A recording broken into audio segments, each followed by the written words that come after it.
السلام علیکم ورحمۃ اللہ وبرکاتہ۔ جادو کس نے کیا؟ کہاں سے ہوا؟ کیوں ہوا؟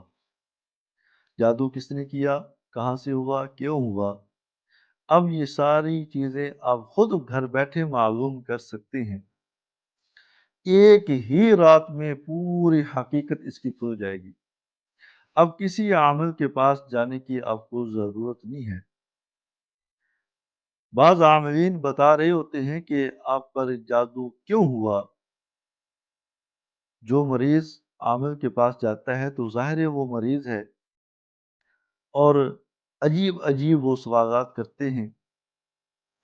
بعض مریض یہ سوال کرتے ہیں کہ عامل صاحب ہم پر جادو کیوں ہوا، اور عاملین حضرات یہ بتا رہے ہوتے ہیں آپ پر جادو ہوا ہے تاکہ آپ کی صحت کو بیماری میں تبدیل کر دیا جائے۔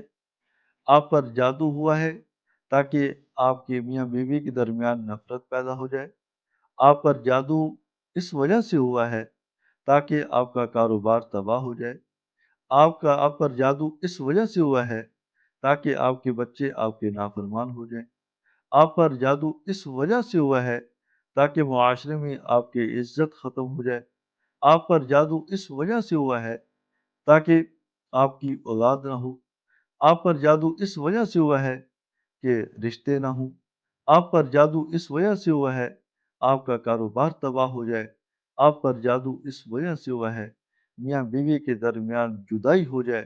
آپ پر جادو اس وجہ سے ہوا ہے کہ آپ کی جو خوشیوں والی زندگی ہے یہ بربادی اور غموں میں تبدیل ہو جائے۔ اور بعض مریض سوال کرتے ہیں کہ جادو ہوا کہاں سے؟ ہوا کہاں سے؟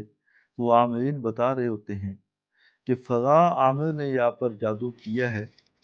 آپ کے پتلے بنائے گئے ہیں، قبرستان میں دفن کیے گئے ہیں۔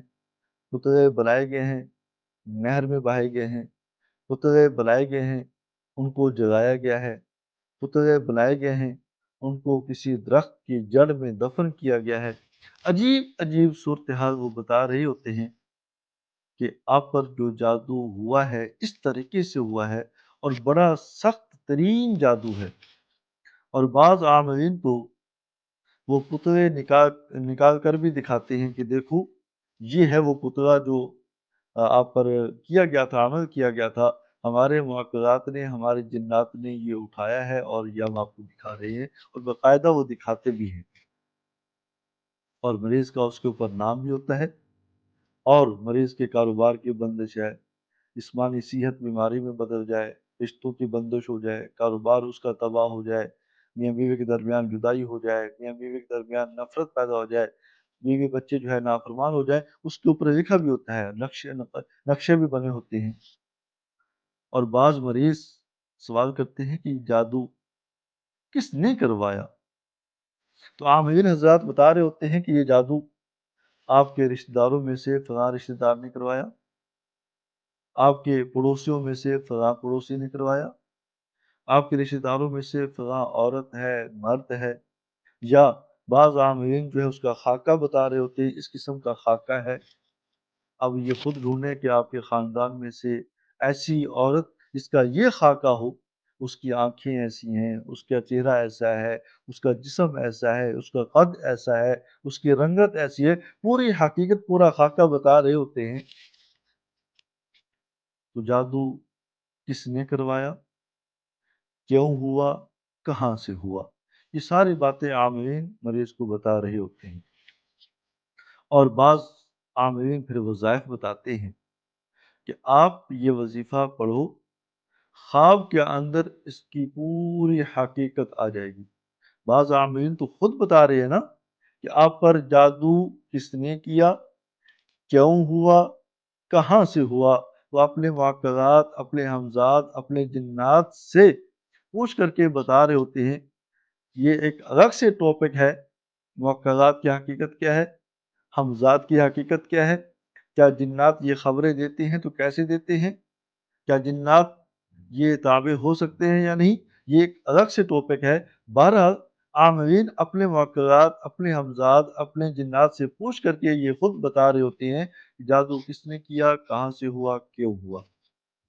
اور بعض عاملین وظائف بتاتے ہیں کہ آپ یہ وظیفہ پڑھیں تو خواب کے اندر آپ کو حقیقت نظر آ جائے گی. تو آپ خواب کی حقیقت میں اگر آپ کسی بہترین معبر سے پوچھیں گے خواب، تو خواب یہ بد ہضمی کی وجہ سے، ہاضمے کی خرابی کی وجہ سے بھی آتے ہیں. جو دن بھر انسان سوچتے رہتا ہے، بعض اوقات خواب کے اندر وہی چیزیں بھی آ جاتی ہیں. بہرحال خواب کی کتنی حقیقت ہے کتنی نہیں ہے یہ آپ کو معبر حضرات بتا سکتے ہیں. تو میرے عرض کرنے کا مقصد یہ ہے، یہ جو جتنی بھی چیزیں ہیں جو عاملین بتا رہے ہوتے ہیں یہ ساری من گھڑت ہوتی ہیں، ان کا حقیقت سے کوئی تعلق نہیں ہوتا. یاد رکھیں. دیکھیں حضرت سلیمان علیہ السلام بیت المقدس تعمیر کروا رہے ہیں جنات سے. روح پرواز ہو گئی، جنات بیت المقدس بنا رہے ہیں. لاٹھی کو دیمک لگی، نیچے گرے تو پھر جنات کو خبر ہوئی، اے بھائی ہم کیا کرتے رہے؟ ہم تو یہ سمجھتے رہے کہ حضرت سلیمان علیہ السلام ہماری نگرانی کر رہے ہیں اور ہمیں وہ دیکھ رہے ہیں، ان کی تو روح پرواز ہو چکی ہے. تب تو جنات کو خبر نہ ہوئی. آپ علیہ السلام پر جادو ہوا تب تو کسی جن نے آ کر نہیں بتایا کہ یا رسول اللہ آپ پر فلاں عیسائی نے، یہودی نے آپ پر جادو کیا ہے. اب عائشہ رضی اللہ تعالی عنہ کا ہار گم ہوا، کسی معقل نے، کسی جن نے آ کے کسی صحابی کو یا آپ علیہ السلام کو آ کر کے نہیں بتایا کہ یہ جادو جو ہار گم ہوا ہے فلاں جگہ پر پڑا ہے، کسی نے آ کے نہیں بتایا.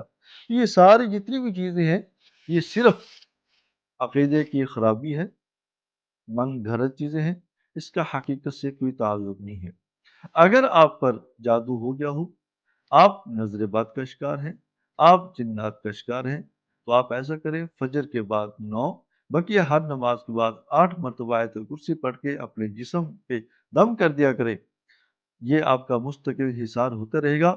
اور کسی متبع سنت عامل کے پاس جائیں، صاحب نسبت عامل کے پاس جائیں، اس کے پاس جا کر کے مستقل علاج کروائیں اور ان چیزوں کے پیچھے نہ پڑیں کہ مجھ پر جادو کیوں ہوا، کیسے ہوا، کس وجہ سے ہوا.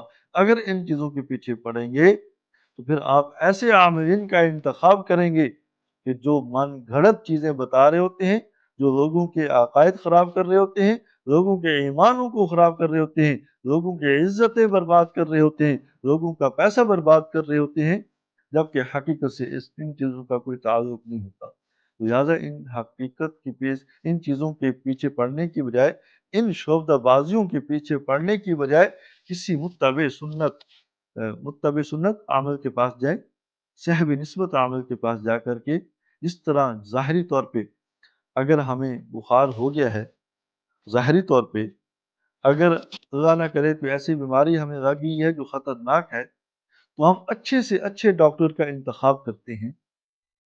اسی طرح جس طرح ظاہری طور پہ اچھے سے اچھے ڈاکٹر کا انتخاب کرتے ہیں، تو روحانی اعتبار سے بھی اچھے سے اچھے عامل کا انتخاب کریں جو صاحب نسبت ہو، متبع سنت ہو، لوگوں کے عقائد کو خراب نہ کرتا ہو بلکہ ان کے عقائد کو محفوظ کرتا ہو، لوگوں کو وظائفوں کے پیچھے لگا کر کے، من گھڑت چیزوں کے پیچھے لگا کر کے وقت ضائع نہ کرتا ہو بلکہ لوگوں کے عقائد درست کرے اور ان کی قبر بھی اچھی کرے، فرائض کی طرف لگائے، مسنون اعمال کی طرف لگائے.